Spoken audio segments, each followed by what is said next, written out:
Borrowing from the way cockroaches move along walls, scientists have created a robotic catheter that safely guides itself through a beating pig's heart. According to a study in the journal Science Robotics, it's one of the first times researchers have shown that a truly autonomous surgical robot could navigate inside the heart. You can use a robot to often do the procedure just as fast as the human can do it.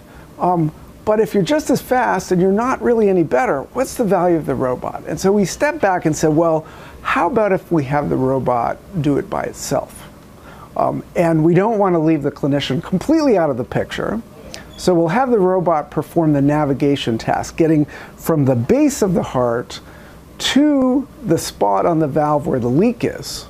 And then we'll have the robot tell the clinician, look, we think we found the leak. Now you go and deploy the device to close that leak. Researchers at Boston Children's Hospital use the robotic catheter to glide through the heart, tapping periodically against the heart's valve, similar to the way a cockroach or rat navigates using their whiskers.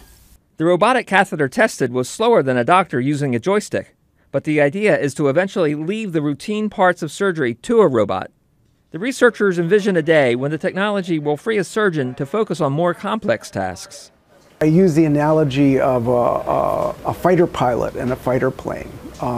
The mission of a fighter pilot is not flying the plane.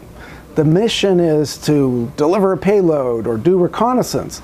And it's those higher level things that the pilot is focused on. And the plane is flying itself, taking care of defending itself and the pilot.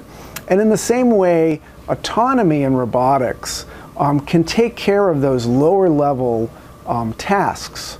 The technology is still years away from being used on humans, but researchers say the robotic catheter could reduce the time patients and medical staff are exposed to X-rays that currently are used for catheter navigation. Joseph Frederick, Associated Press.